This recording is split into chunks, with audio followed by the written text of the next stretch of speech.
We finally reached 5,000 subs. It may not be a lot, but it's a good milestone and I want to take some time to celebrate this with a special video. If you don't know me or if you just stumbled upon this video, I'm Fan Fantasy and you can call me Fan, and I've been covering tactical and immersive games.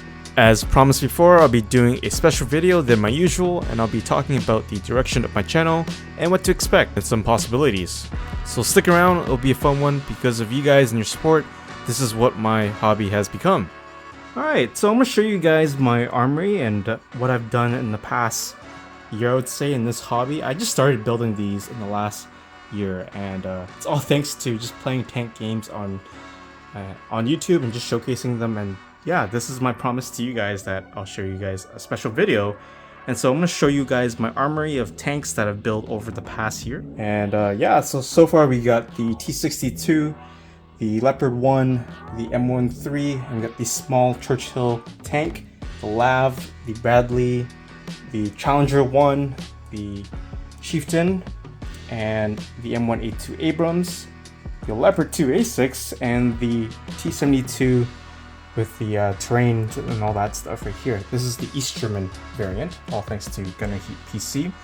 And so I'm going to show you guys individually of my tanks and some of the features of it too. So first up, we got the M13, known as the Battle Taxi, very famous in games like Gunner Heat PC. And this is actually one of my first vehicles that I made. It was actually recommended to me from a store owner when I was talking to him about, starting this hobby, and he kind of recommended the M13, and not gonna lie, it is a pretty difficult build, but I also recommend it as a beginner too because it helps you to just be familiar with like how to build model tanks. So being my first model, I spray canned it with the Tamiya spray can, and I also use hand paint to paint the interior, which I'll show you guys in a bit.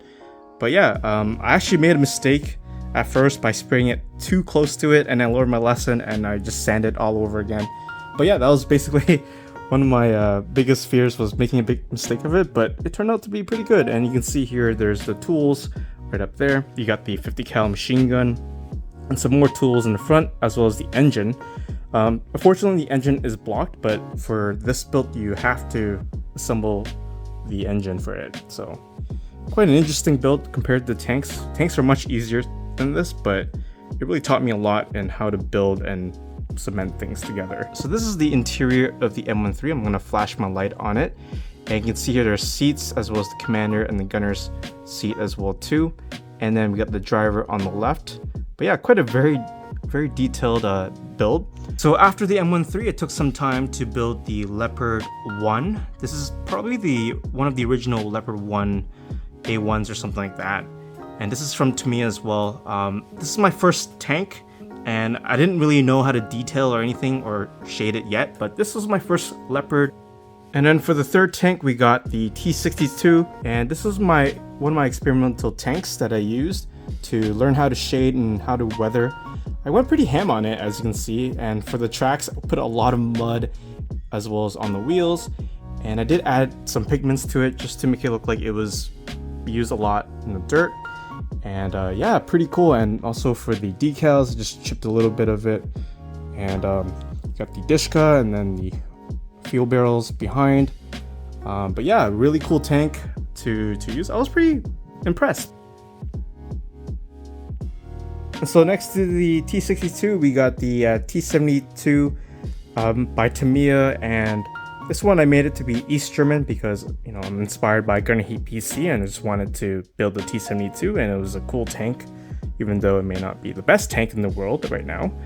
And yeah, as you can see here, I don't usually paint a lot of commanders or figures like that, but I just wanted to experiment, and so I painted one right here.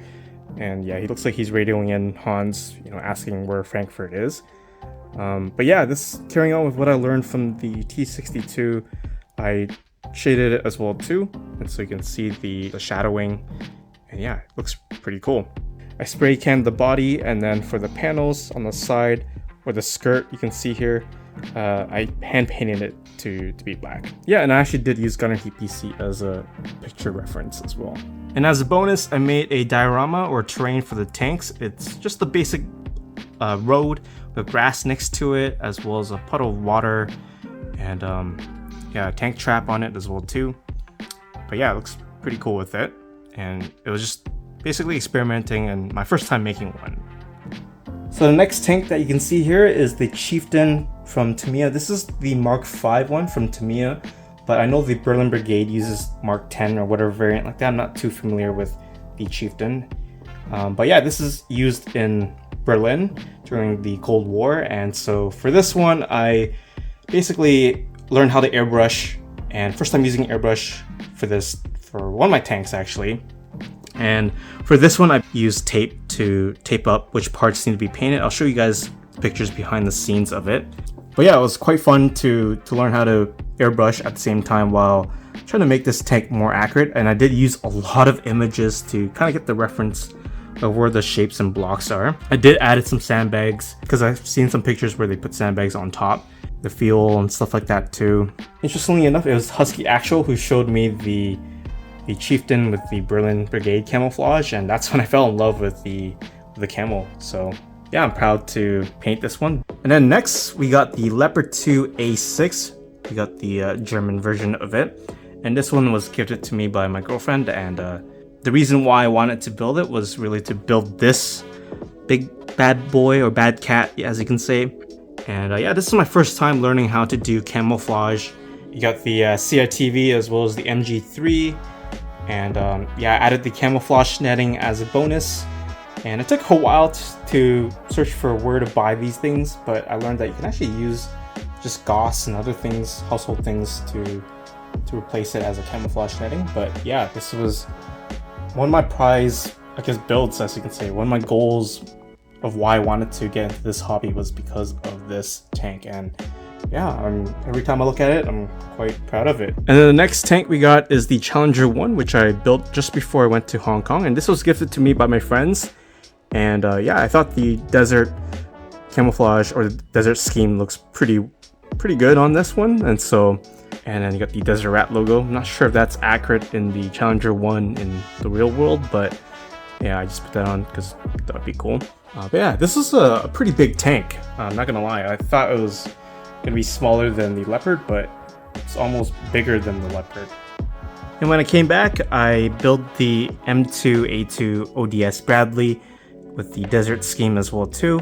Came with a lot of the extra details like the bags, tents and all that stuff. This one had the option of putting up the tow, and so I did put up the tow launcher up there. Yeah, after interviewing with Ron, I was quite inspired to build the Bradley, and I couldn't find them here in Canada, so I was like, you know what, why not just get it in Hong Kong instead? And so yeah, this is how it looks like. Next we got the M1A2 Abrams, and if you guys remember, I put up a poll and you guys have overwhelmingly voted for the woodland camouflage, even though I really wanted the desert one, but this is how it turned out. Made it pretty dusty and used so far. And yeah, it came with a lot of extra things as well too, like the tents and the bags and all that. And I actually did use Gunner Heat PC as well as Steel Beast Pro to see where things were put in place, so that was really cool. Had the option of not having the CITV, which I was like, no, I wanted to put that on as well. And not gonna lie guys, the woodland camouflage for this one was a pain in the butt to paint, and I had to redo the paint because I wasn't satisfied with how it looked. And so yeah, this was one of my latest tanks that I built. Almost forgot to show you guys, but this is the LAV 3 by Trumpeter, and it's used by the Canadian Forces. And oh my goodness, the Trumpeter kit is such a pain in the butt to really build. There's a lot of small parts that I kept losing, and so yeah, there's a lot of small parts to it, and the quality of it wasn't too bad. It was not as great as Tamiya, but yeah, this is my first Trumpeter kit outside of Tamiya. And I also put the camouflage netting, which looks pretty awesome with it as well. I also added the Canadian license plate on it because of, you know, Canada. And also came with the MRE boxes, which I put together. And then you can see here, you got the C6 machine gun on top. And yeah, also a 25 mic. And that's my armory of tanks so far. I'm going to be building more tanks as well as helicopters in the near future. And yeah, you guys can get into it. It really takes some time and patience to build and to invest into it.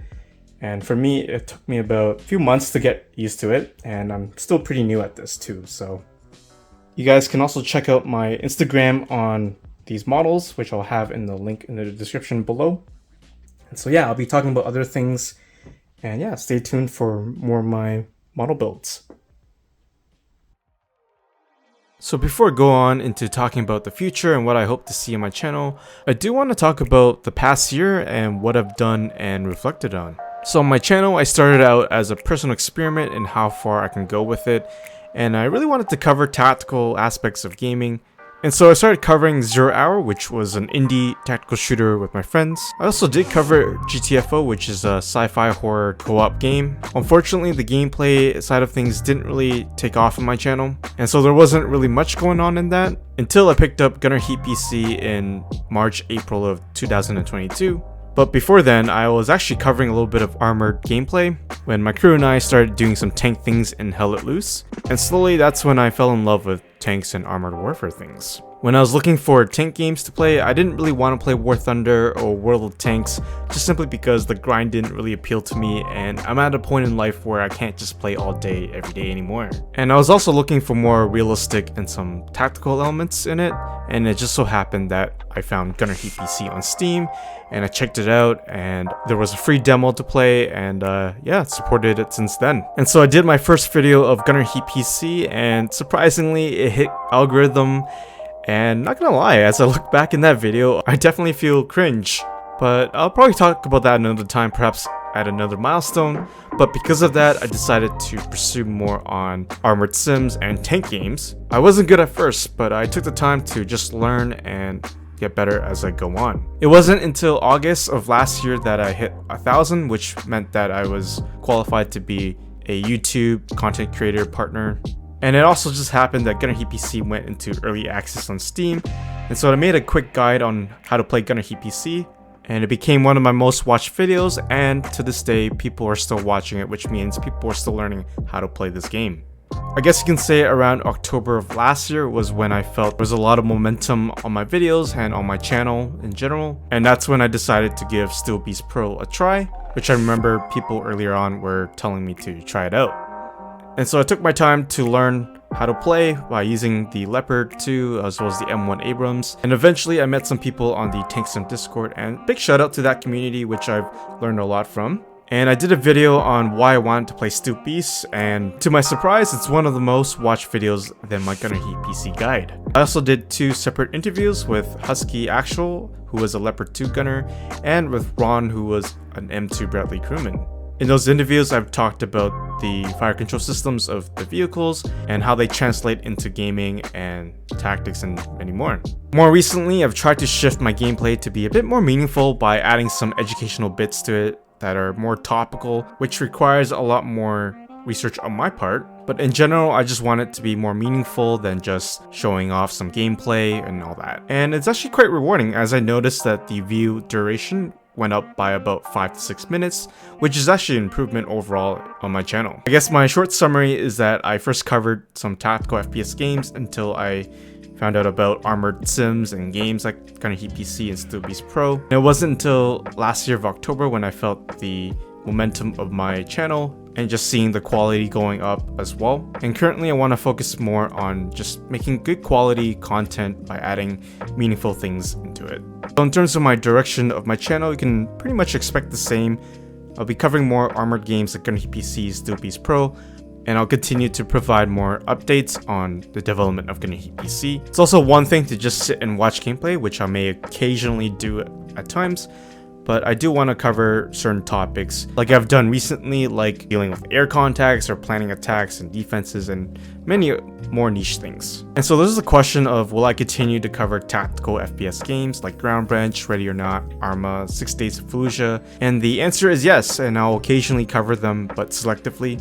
And I admit they don't really do too hot on my channel, but I'll still be covering them and showcasing the tactical and teamwork side of things, which is one of the things that I touch on my channel. I also try to host some events on my Discord community, so if you haven't joined, make sure to join it. The next thing I do want to talk about are some possibilities, and there's a chance that I may try to touch on other genres like RTS that have armored warfare things in it, like Broken Arrow or even combat missions, maybe even Call to Arms, but we'll see.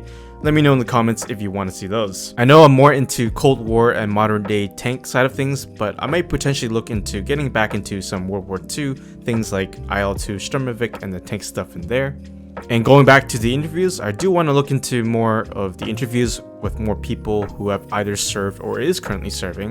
And it's always a pleasure to talk about the vehicles and just the fire control systems and how they translate into the games and sims. Personally, I don't want to just do interviews for the sake of them, but I do want to talk about games and sims and how accurate they are and what is it like to bring the real life experience into gaming. So stay tuned for that, and if you know anyone else, let me know. In terms of my short-term goals, I do want to reach up to 10k subs or more, which is the next milestone of YouTube. And aside from what I've said so far, I do want to continue to make good quality videos to discuss tactics and trainings, as well as some good gameplay footage. I also do want to try some new things that are outside of my own comfort zone, but not too far off, which is exploring new tank games or simply talking about them and even giving some light to them as well. In other words, I do want to diversify just a bit.